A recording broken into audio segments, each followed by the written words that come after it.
This is how you're going to start making money with less time and spend more time doing things that you love. So hi, my name is Angela and I'm currently a part-time tutor. I tutored 2 students this year and I teach primary school English. If you have like okay-ish grades, around a B is fine, and you're confident-ish in teaching, then you can tutor. Okay, you don't need to overthink so much. You can just try, even if you don't have experience. So this is how I became a part-time tutor without spending 50% of my first month's pay on the agency and without going to a tuition center every weekend and selling my soul to a tuition center. Even though I tried. I emailed like a bunch of tuition centers and I even got an interview with one of them. But I failed the interview and I couldn't be a tutor with them. And none of the agencies worked because with agencies you need to keep applying.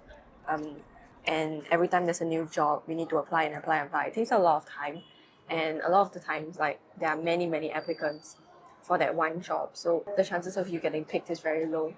So I don't recommend going via agency or a tuition center route, especially if you don't have experience, because then you will not get picked. Although I do know of people that successfully managed to get jobs through agency, but I didn't. What you're gonna do is you just go onto Carousell and then you pay them $14 to make a listing. And then in this listing, you're gonna include your service, your grades for the relevant subject, the timings that you're available for, and your rates. After a while, you give it a bit. When people see your grades, parents will start messaging you because the demand for tuition is just that high in Singapore. And then you have to ask them about the location. So you don't ask for the exact address because that's weird. So you just ask them for their postal code. Then you check the distance from your house. And if it's like 1 hour and 30 minutes for a 1 hour and 30 minutes lesson, then obviously don't take it because you're going to be traveling 3 hours for a 1 hour 30-minute job. And then at that point, you might as well just go to work at the McDonald's next to your house. The second is the timing. So try not to take like 1 hour jobs. Usually for primary school, it's around 1 hour 30 minutes. Primary 6, it's around 2 hours. And then for secondary school, I have no idea. And then you find out their name and the year they're in, obviously.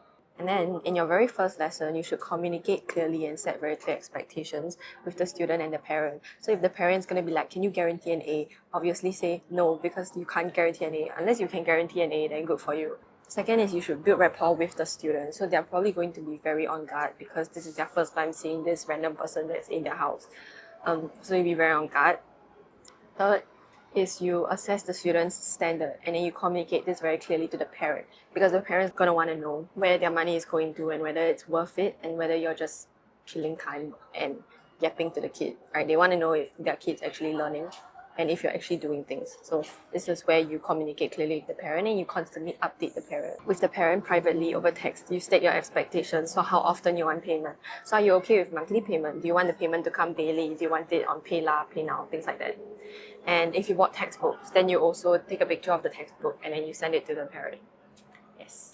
I really like tutoring because it's not the kind of job where if you're not feeling well, like minorly unwell, or if it's like a really hot day, you cannot just say, oh, I'm not feeling well, I'm not going to go.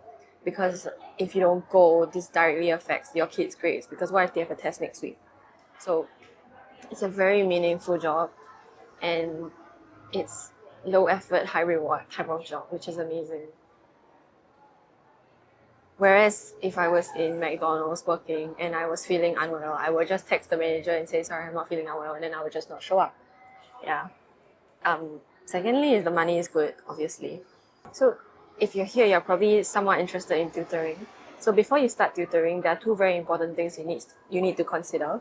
One is that you need to be able to commit for at least a full year. And you must communicate that, like your schedule and any potential changes in your schedule, especially for that 1 year. You cannot just, for example, maybe let's say you just finished JC or Poly, and then there's a period of time before when you start Poly and when you start uni, you cannot just tutor for that period of time unless the parent is okay with it, which they're probably not. You must commit for the entire year all the way until the end of the year.